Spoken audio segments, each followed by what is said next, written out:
National Geographic link to this article right here, we find out once again that these people know very little about the Phoenicians. So let's remember that the next time the Eurocentrics want to give you a lecture about a Phoenician. And here we have their fantasy recreation that they can disseminate to their little Eurocentric YouTube channels. This professor tells us right here that this is the first example of an ancient Phoenician genome. There's a rare genome sequence, almost unknown among modern populations. And they give up the ghost here when we find out that this DNA is 2,500 years old. That's about 500 BC. And is the earliest European lineage recorded in North Africa. Not only that, the researchers were surprised to find this DNA. So if we stop for 2 seconds, what that tells us is they're surprised to find European DNA in North Africa, and also this genome found in 2016 is the earliest European lineage recorded in North Africa. So all of these little stories that the Euro critics come talking about European takeovers in North Africa in ancient times, bye-bye, see you later. I've been telling them for 3 years there was no such. When we do a little math here, 2,500 minus 2020 comes out to 480 BC. Carthage, the traditional founding, was about 814 BC. So that's 334 years after the fact. Once again, the white supremacist lectures that they give black people all day, you guys remember all that? They were completely talking out of their ass the entire time, and now you have the evidence right before your eyes. Now, I already showed you guys that 80% of DNA that they have collected around the world has been collected from Europeans. So the rest of the world needs to share 20% of the information. And so we already know that DNA testing in this world today is entirely Eurocentric. So when we see these DNA tests claiming to prove Lebanese are direct descendants of ancient Phoenicians, we know that it's complete BS because, you know, we can look right here and see that they only tested 5 individuals. And among those 5 individuals, not one single one of them was a Carthaginian. Stop lying, please. They then go on to start talking about Eurasian descendants that arrived in the area of Lebanon between 1800 BC and 200 BC, which is a huge time gap. But again, we see more after the fact. And let's not forget that Ethiopians were in this area starting around about 10,000 years ago. This White Therapy Lebanon article goes on to say that the researchers cautioned against drawing too many conclusions based on the DNA analysis, and you don't have to tell us twice. This is nothing more than something to help Europeans feel like they participated in ancient history. Now we're going to go on and we're going to go ahead and see that today's Anglo-worshipping white supremacists had absolutely nothing to do with the establishment of anything Carthaginian. Let's get it. After the fact shit. We to God.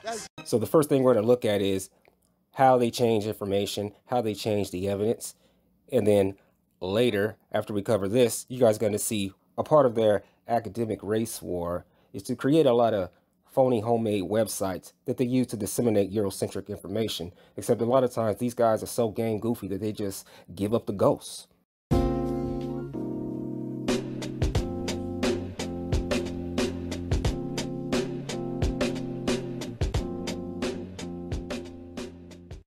Here we are on Phoenicia.org, which is another Eurocentric homemade website. And it's on here that I caught them talking about 200 sarcophagus that they found from the Phoenicians.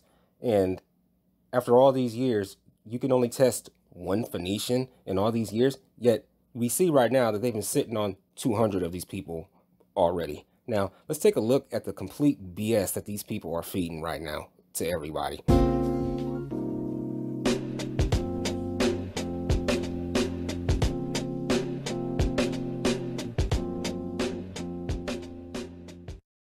Here they're talking about sitting on some information for the past 40 years and not letting anybody know about it. And then when we go on down, we see that studies are about to be made in the skeletal remains that they do have, which means they're about to create evidence. And this time we can. What I find ridiculous is that they've been sitting on bodies and information for a long time, But this guy Ramon claims that we did not give importance to the data, nor was there any interest in not saying it, which is more of that gobbledygook and garbled English that they usually insert into the middle of everything to throw people off with smoke and mirrors. But look what he says. We did not give importance to this data, nor was there any interest. Why the hell would anyone not be interested in Phoenicians, and why would that not be important? And the answer is, they're afraid of what they're going to find out. I've been looking this way ever since I remember, and it ain't gonna change, so I don't care what them people say. I will forever be this way. So I'm inclined to think that it had more to do with the possibilities of using the sarcophagus at the time that someone died. Now, you guys see how that sentence makes absolutely no sense. Again, that's more smoke and mirrors. And so there are hardly any anthropological studies on the Phoenicians, yet you've been sitting on information for years and years. Highly suspicious, highly suspect. And we see the tagline right there. Why didn't the news come out? Here we see this guy, Antonio Alvarez, was in charge of some skeleton of the Lady of Cadiz. He says that he was then witness to the loss and happy encounter of the skeleton. Another sentence that makes no sense. You guys see that? And look what it says here. He proceeded to empty it in the 80s. Proceeded to empty what?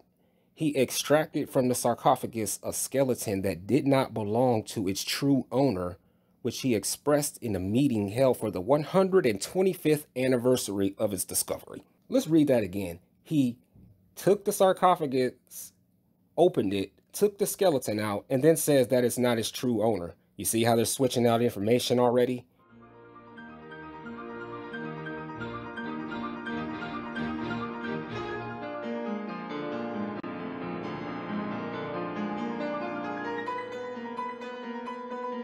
All right, so then it goes on to talk about one of the many transfers of the skull rupture. Why are these sentences designed to throw up smoke and mirrors for the average person that just goes to this homemade website? This led to the skeleton's change back in the 1920s. So we see right here, this guy's over here talking about transfers, skull ruptures, and then the skeleton is changed back in the 1920s. Changed to what? So I want you guys to see, black people, that here they are admitting that they changed stuff. And this is something they do all the time. They did it with Egyptian mummies. They're doing it with Phoenicians. And they're getting ready to come out with some new studies, apparently, where they're going to start talking about Caucasian Phoenicians. And then here's some more garbage. Alvarez did not reveal the name of the promoter of such an idea, although he acknowledged that one day it will be analyzed in the museum to show that the skeleton of the true Phoenician originally buried. Again, what do you mean it will be one day analyzed in the museum?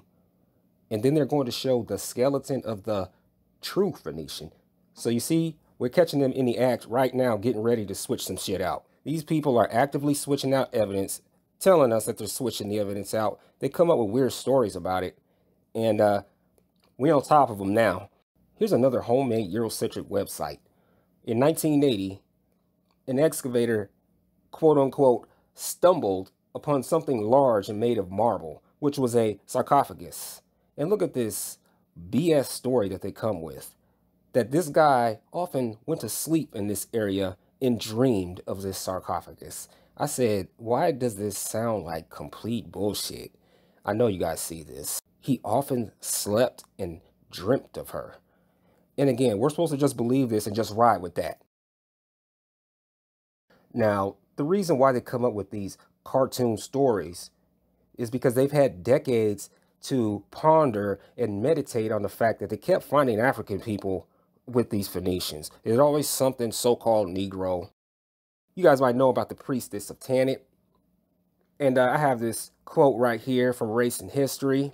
This sarcophagus was highly decorated, highly artistic, and it was the coffin of a very great ecclesiastical personage. And you see what it says right there with your own eyes. And the woman it contained exhibited Negroid characters. She was an African by race. So that gives us a little bit of a glimpse now into why they're switching evidence and why they're doing what they're doing and coming up with a new plan. which itself brings us all the way back to finding a European lineage in North Africa dating from 2,500 years ago. And the professor is saying that this was very unexpected. It would only be unexpected if you don't expect to find European lineages in North Africa in 500 BC. That after the fact shit. You're nothing more than after the fact hacks who are now trying to steal history. If you are white and you are in Egypt and you're Christian and Coptic especially, I'm here to tell you that Egyptians are not white. You are white because you are a descendant of a white European colonizer. We the gods. And so here we have a priestess, one of the elites, African by race, exhibiting Negroid characters. They're going to need to make sure that they come up with something Caucasian and something fast. Now, what's interesting about the Independent article is that they use this to come up with magical Caucasian theories. What they do is they start talking about throwing new light on the history of human migration. You see, all of that is a psychological gambit to get people thinking about magical Europeans and magical Caucasians walking around all over the place like ants at a picnic. There's absolutely nothing to suggest that one piece of DNA from one person should be having people running around talking about the history of human migrations from magical Europeans. First and foremost, here's what we need to know about North Africa and the Levant and the Greek area. It has a geographical arc that is primarily defined by the Horn of Africa, some areas south of it. It goes all the way down the Nile and on over to Morocco. And it also goes up through the Levant into Greek areas. And its ancestral area is East Africa. And it ain't gonna change, so I don't care what them people say. The 215 M35 lineage that is primarily found with Berbers and is also found in East Africa and also among modern Egyptians. And of course, all of this maps the core distribution of the Afro-Asiatic language family in Africa. Another thing we need to remember is that neither the Berber nor the ancient Egyptian language are branches of Semitic, Indo-European, or Sumerian languages. Neither are key terms for Near Eastern domesticates either. They're not even Semitic. You can see the doctor says it right here for you. Have a good day, Eurocentrics. And all of that goes hand in hand with European lineages showing up way after the fact and being very unexpected. So let's take this one a little deeper. Some of you may have seen my video on white slavery where I talked about Italians being mixed with slave. And I talked about a study on there about some African lineages that are found in Sicily. And the authors hypothesized an input of genes from Africa to Sicily that may have been brought by Phoenician migrations. And they had every reason to suspect this because the presence of a typical African marker that they found is rare among Caucasians and is rare among Asians. But who it's most common with is in blacks. Black people, the most common phenotype. As a matter of fact, 2/3 of us have this. And if you're an African American watching this, you very likely have it too, because it's present in 2/3 of African American blacks and is also, again, very rare in Caucasians. Have a good day, Eurocentrics. Bye-bye. See you later. The little Euro critic over here on his little website talking about, are you sure African DNA is North African and hence Caucasian? They keep living in these fantasy worlds that are not based on any sort of reality. Why? Because they're nothing more than natural parasites. Now let's go deeper.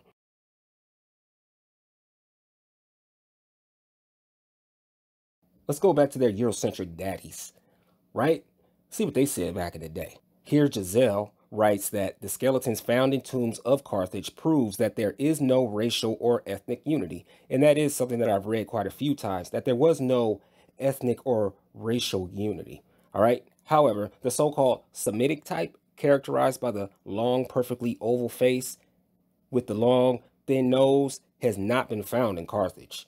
On the other hand, the so-called Negro is common in Lebanon and also in Tyre. And most of the Punic population in Carthage had African and even Negro ancestors.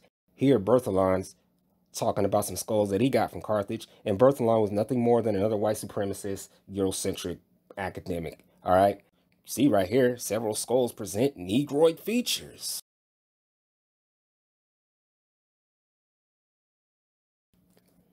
Here, Pitter's talking about dolichocephalism and prognathism, which again is a feature of so-called black people. And he said this was the feature of the buried race west of Syracuse. You know, the Syracuse where they said that we never went to. So let's get back to Pitter and what he said about this Carthaginian priestess who was exhibiting Negroid characters and was an African by race. I went to this little Eurocentric history forum, and I found this guy on here saying that people find one African by race. Then he says, I have no idea what that means. And then he says that people jump to wild conclusions. He then talks about Carthaginian coins and how you only find a so-called Semite or Greek on those coins, and you're not going to find any coins with Negroid features. You see, all of that is a bunch of garbled BS. Nothing but cognitive dissonance. He's sitting over here acting like he doesn't know what Negroid features is. You know, it's like they paint you into this corner where you're nothing but a Negro. And then when they find out that something is so-called Negro, all of a sudden they don't know what a Negro is. So the first thing he does is limit the evidence to the coins, starts acting brand new when it's convenient. And then he turns Euro evidence into white people running buck wild. Because, you know, they always do that. They find one little European thing and all of a sudden it's a great white takeover of everything, right? So the Euro evidence equals human migrations to these people and a history of human movement. But when you find a priestess, what you say is wild conclusions. All of a sudden it's a wild conclusion, but when they find one person, all of a sudden it's a human migration. You guys see how these people are nothing more than massive hypocrites. The priestess had Negroid features. She was of African race. He says he has no idea what that means. And so here we see that these people have cognitive dissonance. They're acting brand new. He limits the evidence to the coins when there's all kind of stuff that has nothing but a bunch of black people on it. And then he decides to limit the evidence to what he feels like talking about. Here we got Berthelon talking about another member of the Carthaginian elite. And we see once again that he finds more Negroid features. When we go and look at signets and seals and things like that, we see more Negroes, see these things being described as Negro. And a lot of times they're being presented next to some type of Mediterranean person too. All right, before we go one deeper, let's talk a little bit about dolichocephalism. All right, I need to give you guys a heads up right now. Some of you guys might be familiar with the website Real History WW. I actually caught that guy putting the wrong information up. Here he says that Caucasoids are characterized by dolichocephalism, which is not true at all. Dolichocephalism is a character pointing in the Negro direction. An index of less than 75 is typical of Australian Aborigines and native Southern Africans. And let's remember that it was the Eurocentrics who created these weird terms, all right? And so right now I find Real History WW to be highly suspect because I don't know why he would put this type of information on his so-called Afrocentric page. So you guys remain suspect of that. Let's move on. But remember this dolichocephaly bullshit, because this is going to play into some stuff that we're going into right now. All right, so Pitter is writing right here in Race and History that they did an anthropological study. They studied 117 heads, 68 male, 49 female, from the ancient necropolis of Carthage.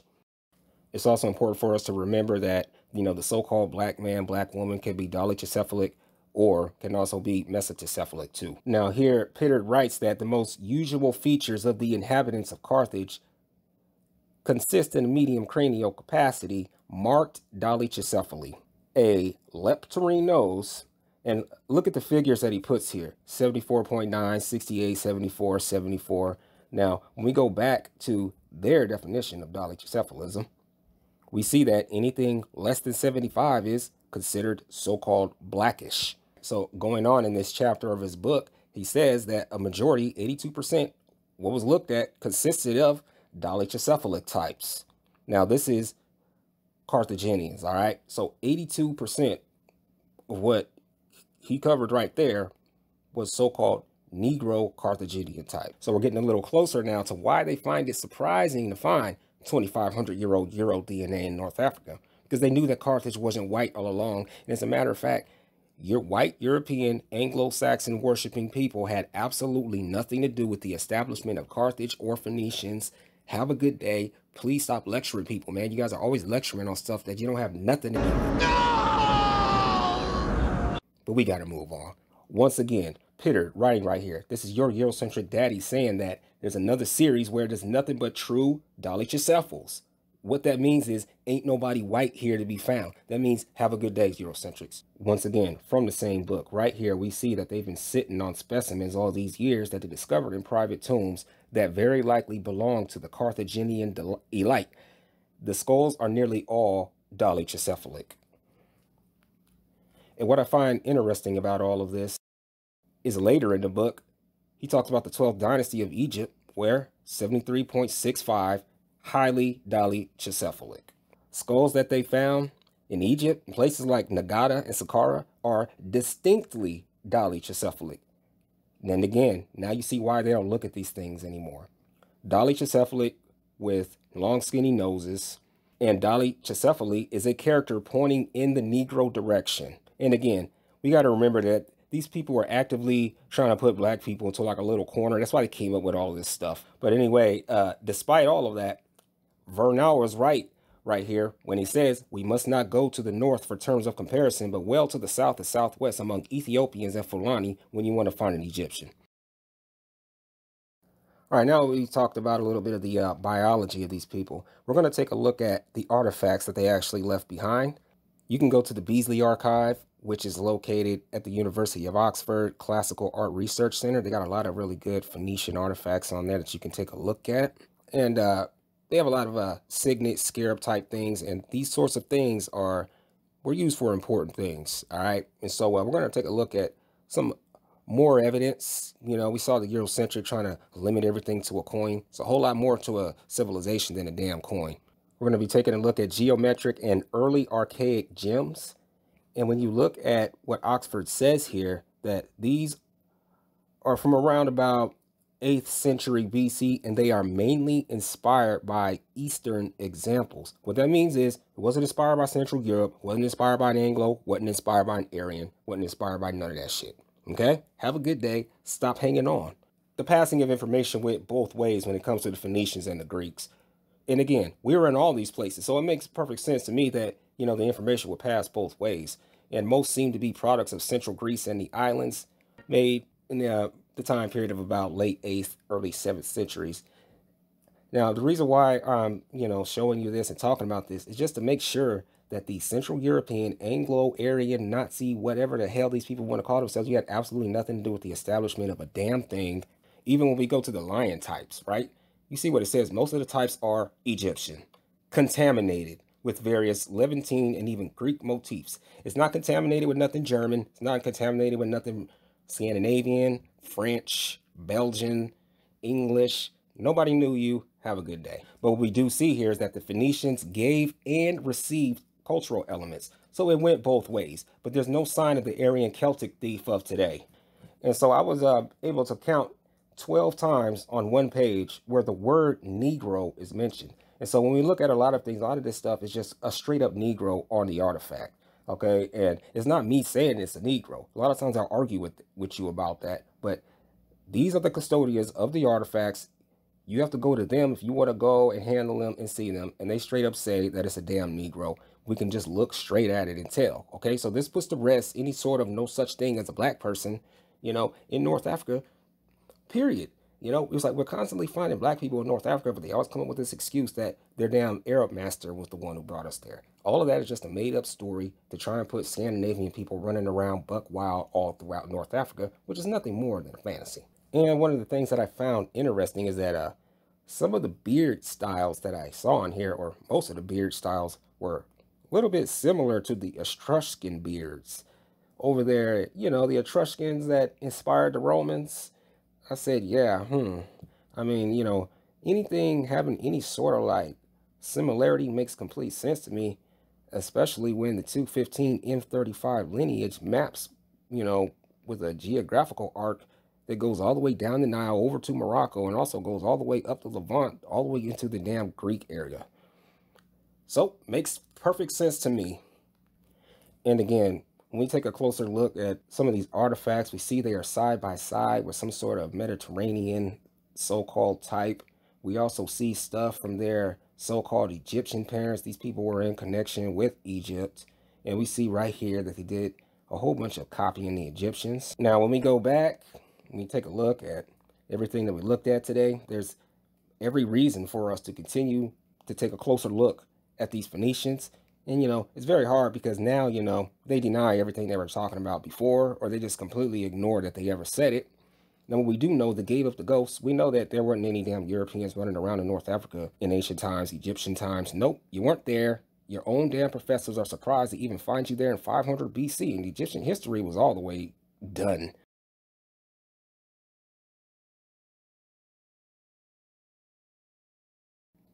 So I think that what this shows us is that we need to continue looking at the Phoenicians. We especially need to go back to the old research back when they would at least admit half the truth.